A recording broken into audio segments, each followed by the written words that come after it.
Igreja Católica, sociologicamente, é a igreja historicamente verdadeira. Olha, só faltou colocar o termo romano aqui. E isso aqui pode servir como escape, que depois ele vai falar assim, não, mas eu estava falando de uma igreja católica apostólica, mas não romana, né? Inclusive eu já vi vídeo desse pastor falando sobre isso. Eles não reconhecem essa totalidade de uma igreja católica, apostólica, romana. Isso é bíblico, tá, gente? Romanos 1,7.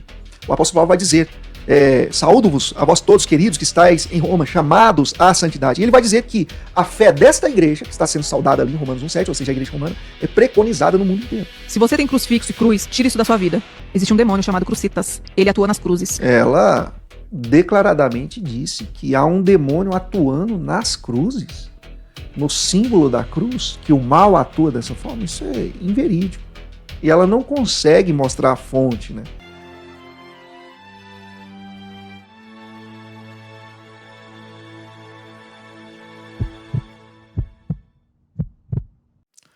Amor à Imaculada sempre. Deus abençoe você. Seja bem-vindo a este canal de Apologética e Catolicismo. Eu sou o diácono João Vitor Mariano. É uma alegria acolher você neste canal.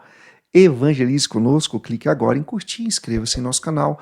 Clique no sininho de notificações para receber os nossos conteúdos em primeira mão. No decorrer do vídeo, deixe o seu comentário. Isso é muito importante para que nós possamos interagir e evangelizar juntos. Eu quero pedir que você ajude o nosso canal fazendo uma doação pelo Pix. Isso nos dá a garantia de que vamos gravar de segunda a sexta, todas as semanas do ano. Nos ajude, faça a sua parte, tá bom? Então aqui no vídeo de hoje nós vamos reagir a dois temas. Eu quero já ir direto ao ponto aqui do primeiro, tá bom? Que é essa pastora, nós vamos responder educadamente ao que ela coloca aqui. Eu nunca tinha ouvido isso aqui, minha gente. Vamos ver o que ela fala. Se você tem crucifixo e cruz, tira isso da sua vida. Existe um demônio chamado Crucitas. Ele atua nas cruzes. A Bíblia, ela diz que a cruz é um símbolo de maldição. O Filho de Deus carregou aquilo ali. Então as pessoas que têm ministérios, que têm às vezes a cruz lá, mas está vazia. Mas tem um demônio que atua nela. Porque Jesus carregou aquilo ali, ele foi chicoteado. Então a cruz já é um portal. E às vezes a pessoa não tem entendimento, porque não estudou os demônios. Mas existe um demônio que atua nas cruzes, inclusive do cemitério. Aí já entra na área do cemitério, que vai ter que entrar em um Molu e vai entrar em outro. Então aqui eu quero comentar do final para o início do vídeo dela. Ela fala assim, as pessoas não estudam sobre demonologia, não estudam a questão aí que ela propõe, né? Isso é falso, até porque a Igreja Católica, ela é a única que vai trabalhar essa questão de uma forma bem profunda, que é a demonologia. Tem um manual de exorcismos, por exemplo. A Igreja Católica é conhecida, né, por ser a perita nos exorcismos, a única que tem autoridade para fazê-los, tá? E não é esses videozinhos de internet que a gente vê por aí. E falando desse aspecto, a cruz de Nosso Senhor, ela espanta o mal. Como pode ser o contrário? Assim como esta pastora sugere, né? Ela declaradamente disse que há um demônio atuando nas cruzes, no símbolo da cruz, que o mal atua dessa forma. Isso é inverídico. E ela não consegue mostrar a fonte, né? Dizendo que há um demônio chamado Crucitas. Aonde? Se você faz uma pesquisa no meio acadêmico, se você faz uma pesquisa bíblica, se você faz uma pesquisa, até mesmo hoje aí com as ferramentas chamadas inteligências artificiais, não se encontra uma referência, uma citação que se equipara ao que esta senhora disse, do tal do Crucitas aí. Não tem. Eu tive o cuidado de fazer uma pesquisa até para saber quem foi a primeira pessoa a falar sobre isso. A primeira pessoa que fala sobre isso é ela. Pelo que eu fiz aí uma pesquisa bem aprofundada, por sinal, né? Pelo que eu vi então nessa pesquisa, ela é a primeira a fazer esta citação. Só que nós precisamos fazer uma refutação aqui mais profunda. E eu quero trazer para os nossos vídeos, a partir de hoje, refutações mais profundas, né? Nós estamos aqui na tentativa de descobrir o melhor formato dos nossos conteúdos. E precisa ser uma catequese. E embora, vamos lá agora para a questão bíblica, e depois a gente termina com a patrística. Embora A cruz verdadeiramente era um sinal ali de maldição antes de Cristo morrer em uma, obviamente, né? Então aqui já está a resposta. Cristo morreu numa cruz, então não pode ser a cruz um sinal de maldição, e sim sinal de salvação. Nós vamos ver, por exemplo, o apóstolo Paulo dizendo que a sabedoria da cruz é loucura para os que se perdem, mas para nós é uma graça, é uma força divina. Em algumas traduções a palavra ali é força. Sabedoria da cruz é força. O sinal da cruz é força para o cristão. Isso está em 1 Coríntios 1,18. A pregação dos apóstolos, ela era baseada sobretudo na mensagem da cruz. O apóstolo Paulo vai dizer isso em 1 Coríntios 1, versículo 23. Quanto a nós, pregamos a Cristo crucificado, escândalo para os judeus. Então, como pode a cruz ser influenciada pelo mal conforme afirma essa senhora? Não tem cabimento nenhum nisso, né? O apóstolo Paulo também vai dizer que muitos não querem ser perseguidos por causa da cruz do Senhor, querem se acovardar, se tornarem covardes. Isso está em Gálatas, capítulo 6, versículo 12. Os que vos obrigam à circuncisão são homens que querem se impor para não serem perseguidos por causa da cruz de Cristo. Nós cristãos olhamos para a cruz e enxergamos nela como sendo um sinal de salvação. E seremos perseguidos pela cruz, né? A cruz também, numa dimensão de sofrimento, o nosso Senhor Jesus Cristo nos diz que nós precisamos abraçar a nossa cruz. Mateus capítulo 10, versículo 38, aquele que não toma a sua cruz e me segue não é digno de mim. Jesus chamou seus discípulos citando a cruz, em Mateus 16, 24. Aquele que quiser me seguir, tome a sua cruz e me siga. O que nós temos falado aqui, e temos feito isso diversas vezes, em diversos vídeos, inclusive essa questão da cruz, né? Nós já falamos muitas vezes aqui dessa questão da cruz. Tem muito católico aí preocupado. Diácono do céu, agora eu tenho que tirar a cruz aqui da minha casa. Por causa desse tipo de pregação aqui. Então eu tenho falado muito dos inimigos da cruz, porque é algo que está na Sagrada Escritura, e o apóstolo Paulo nos disse que surgiriam inimigos da cruz, pessoas que se portam como inimigos da cruz, né? Ele vai dizer isso em Filipenses capítulo 3, versículo 18. A gente tem que mostrar os versículos aqui, porque senão o pessoal fala que a gente está inventando, né? Filipenses capítulo 3, versículo 18, o apóstolo Paulo vai dizer: porque há muitos por aí de quem repetidas vezes vos tenho falado, e agora vos digo chorando, que se portam como inimigos da cruz. Olha que coisa. Inimigos da cruz. Então o apóstolo Paulo está dizendo que nós devemos ser amigos da cruz e não inimigos da cruz. Em Efésios capítulo 2, o apóstolo Paulo vai dizer que há virtude na cruz. Então como pode ser a cruz um sinal de maldição apenas? Que é influenciado pelo mal, conforme disse aí a pastora, não é mesmo? Na verdade, a cruz vence o mal. A cruz derrota o mal. Né? É isso que nós vamos ver na palavra de Deus. Primeiro que esta cruz cancela um documento que estava escrito contra nós. Isso está em Colossenses capítulo 2, versículo 14, cancelando o documento que estava escrito contra nós, cujas prescrições nos condenavam. Aboliu definitivamente ao encravá-lo na cruz. Né? Ao encravá-los na cruz, esse documento ele é cancelado. No versículo que segue, que é o versículo 15, ainda de Colossenses capítulo 2, né? Expoliou principados e potestades, o texto é bem claro, né? expondo-os ao ridículo, certo? E triunfando deles pela cruz. É pela cruz que Cristo triunfa sobre o mal. E não o contrário. Não é o mal que age na cruz. É a cruz que age vencendo o mal. Entende isso? Então está muito mais que refutada essa questão da pastora. Agora, vale a pena aqui dizer, como pode a cruz ser sinal de perdição se ela, na verdade, afugenta o mal? Como nós vamos ver pela história, né? A cruz sempre foi o sinal dos cristãos. A questão dos ícones, que os protestantes também muitas vezes perseguem, as pinturas.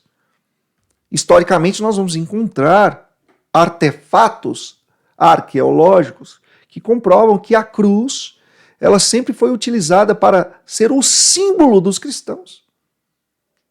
Né? Inclusive, muitas igrejas protestantes não têm problema com a cruz.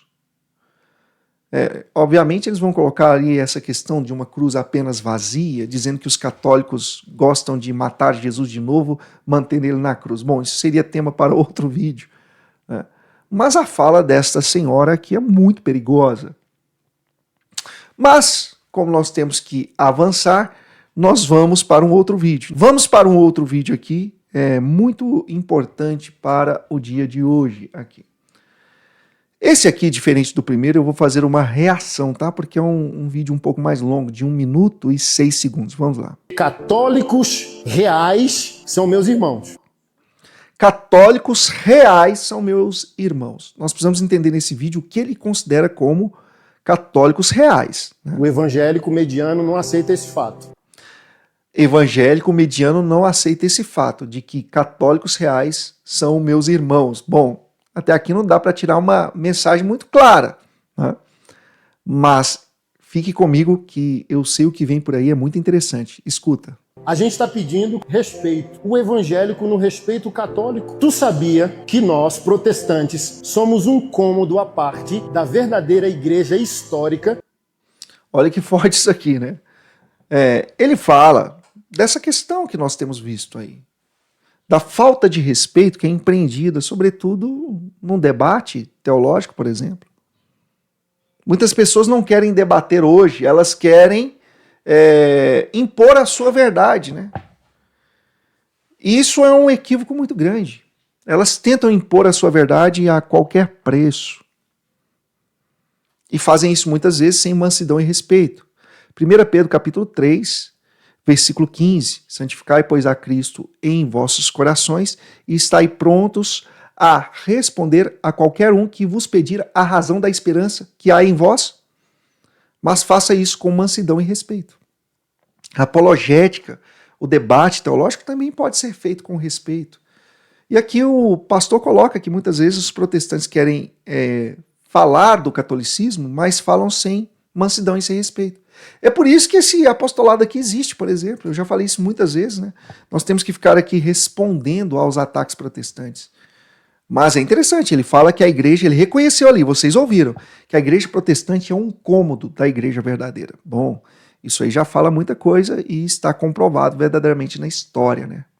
Igreja católica, sociologicamente, é a igreja historicamente verdadeira. Olha, só faltou colocar o termo romano aqui. E isso aqui pode servir como escape, que depois ele vai falar assim, não, mas eu estava falando de uma igreja católica apostólica, mas não romana, né? Inclusive eu já vi vídeo desse pastor falando sobre isso. Eles não reconhecem essa totalidade de uma igreja católica, apostólica, romana. Isso é bíblico, tá, gente? Romanos 1:7. O apóstolo Paulo vai dizer, saúdo-vos a vós todos, queridos, que estáis em Roma, chamados à santidade. E ele vai dizer que a fé desta igreja, que está sendo saudada ali em Romanos 1:7, ou seja, a igreja romana, é preconizada no mundo inteiro. Então falta adicionar o termo romano aí, senhor pastor, mas é muito interessante, né? A fala dele, o que ele reconhece. Ele fala que sociologicamente, historicamente, a igreja católica é a verdadeira. Embora ele não tenha colocado ali o termo romano, né? Ela tem 21 séculos de idade. Igreja protestante, 6. Aí a prima, que é a protestante, tá dizendo pra católica, você vai pro inferno. Tu não consegue respeitar o católico. Tu vai respeitar um motoculto dentro do Galpão 17? Todo católico crê que a igreja é uma. Tem católico aqui? Levanta a mão pra mim, por favor. Pra não dizer que eu tô mentindo. Obrigado. Tô mentindo? A igreja é uma. Toda cerimônia católica começa o quê? Saudando ou reconhecendo santa, una, católica, no sentido universal, apostólica, igreja do Senhor Jesus Cristo. É assim que começa uma cerimônia católica. Santa, una, apostólica e universal, igreja do Senhor Jesus. Muito forte, né, minha gente? A fala do pastor Anderson aqui. Obviamente, essa questão aí de que todo encontro, rito católico, cerimônia católica inicia com a profissão de fé. Não, a profissão de fé, sobretudo na Santa Missa, é no meio da Santa Missa. Nós iniciamos o ápice da nossa fé, que é a Santa Missa, em nome do Pai, do Filho e do Espírito Santo. É óbvio que no meio ali, na liturgia eucarística, na oração eucarística, nós vamos citar a igreja, que nós oramos por ela. Na profissão de fé, que é o credo, né, geralmente depois da homilia ali, nós vamos fazer a profissão de fé, é a profissão de fé dos cristãos, né? Nós vamos citar, creio na igreja una, santa, católica, né, apostólica, e nós precisamos entender que nesta profissão nós estamos declarando a nossa fé nesta igreja. Igreja fundada por nosso Senhor Jesus Cristo, no patíbulo da cruz, confirmada em Atos dos Apóstolos capítulo 2, e que tem o seu munus em 1 Timóteo capítulo 3, versículo 15, e que o pastor aqui reconhece. Notamos aqui que o pastor ele tem um zelo ali em não citar a palavra romana, né? E volto a dizer, esse é o grande problema. Eles não reconhecem essa questão. Mas nós vamos mostrar nas Sagradas Escrituras, em Romanos capítulo 1, versículos de 7 a 8, o seguinte texto: A todos os que estão em Roma, queridos de Deus, chamados a serem santos, a vós, graça e da parte de Deus nosso Pai e da parte do Senhor Jesus Cristo. Primeiramente, dou graças a meu Deus, por meio de Jesus Cristo, por todos vós, porque em todo o mundo é preconizada a vossa fé. Então notem aqui que o apóstolo Paulo está dizendo que a fé da igreja de Roma é preconizada, né, no mundo inteiro. E agora também vamos ver aqui o que nos diz Santo Irineu de Lyon, quando ele cita esta autoridade preeminente da igreja de Roma, com um termo que eu gosto muito, que eu trouxe aqui para o canal. Muitas pessoas falaram que não conhecia esse termo, potiori principalitatem, né? Que é autoridade preeminente, né? Tá aqui, ó, potiori principalitatem. Mas vamos ler aqui o que Santo Irineu de Lyon vai nos ensinar no Adversus Hereses, contra as heresias. Como, porém, seria muito tedioso em um volume como este contabilizar as sucessões de todas as igrejas, confundimos todos aqueles que, de qualquer maneira, seja por um maldoso prazer próprio, por vaidade ou por cegueira e opinião perversa, se reúnem em reuniões não autorizadas. Fazemos isso, eu digo, indicando aquela tradição derivada dos apóstolos, da grandíssima, antiquíssima e universalmente conhecida igreja fundada e organizada em Roma pelos dois gloriosos apóstolos Pedro e Paulo, como também apontando a fé pregada aos homens, que chega até nossos dias, por meio das sucessões dos bispos, pois é uma questão de necessidade que toda igreja concorde com esta igreja, por conta de sua autoridade preeminente. Santo Irineu de Lyon está dizendo que há uma autoridade preeminente na igreja de Roma. Totalmente conectado com o que o apóstolo Paulo disse em Romanos capítulo 1, versículos de 7 a 8. Inclusive aqui ele fala, olha, há igrejas aí que fazem reuniões, igrejas entre aspas, reuniões não autorizadas. Por maldoso prazer, por cegueira espiritual. E aí ele fala, olha, e eu digo isso citando a tradição oriunda dos apóstolos, da muito grande, da antiquíssima igreja fundada e organizada em Roma. Né? E ele vai dizer aqui, é bom a gente ver de novo, olha o que ele vai dizer aqui, é muito bonito isso aqui, né? Pois é uma questão de necessidade que toda a igreja concorde com esta igreja. Qual a igreja? A de Roma, que ele está citando. Potiori principalitate. Então notem aqui que é irrefutável essa questão na Sagrada Escritura e também na patrística, de que a Igreja Católica Apostólica é também romana. Né? A sua sede está em Roma. Eu vi esses dias um pastor dizendo, não, é por causa do Império Romano. Não, Pedro não foi enterrado em Roma, não, isso é invenção dos católicos. Está lá, para quem quiser ver. Os 2 gloriosos apóstolos estão enterrados em Roma, cuja sede é a sede da Igreja Católica Apostólica Romana, que o pastor aqui reconheceu cronologicamente, historicamente, sociologicamente, é esta Igreja Católica Apostólica Romana, e não a protestante. Então entendam que é muito importante, sempre que acharmos esses vídeos na internet, darmos aqui o complemento e a resposta católica. Eu trouxe esses 2 conteúdos para você hoje, espero que você tenha gostado, e agora um bônus, né? Muitas pessoas me perguntam, diácono, qual a tradução preferida que o senhor utiliza aí? É essa aqui, a Bíblia Sagrada, tradução do padre Manuel de Matos Soares, da Vulgata de São Jerônimo, que é a tradução que eu mais gosto. Está com 25% de desconto na nossa livraria. Comprando um livro, você também incentiva o nosso canal, tá bom? Eu quero mostrar para vocês esse livro aqui, maravilhoso, por sinal. Retrato do primeiro Papa americano, que fala do nosso querido Papa Leão XIV aqui, para que você já conheça aos poucos, né? É um livro que também está saindo muito lá na livraria do Diácono, eu não sei se vai durar muito tempo. Por favor, adquira e ajude o nosso canal, tá bom? E a outra forma de você ajudar é fazendo uma doação. Eu queria partilhar com vocês que o nosso canal está em decadência no aspecto de alcance, tá? De conteúdo e de propósito não, porque nós vamos seguir até o fim. Mas precisamos da sua ajuda. Para vocês terem noção, o nosso alcance diminuiu 75% dos últimos 2 meses para cá. Basta você notar aí as visualizações dos últimos vídeos. Ah, mas pode ser o conteúdo que não está atrativo. Nós sabemos que não é isso, tá? Porque as pessoas que são assíduas aqui, que recebem a notificação e já entram no vídeo, que gostam, têm nos dito, né, que têm entrado todos os dias para assistir os nossos conteúdos. É uma questão de entrega mesmo do conteúdo, mas nós não vamos desistir.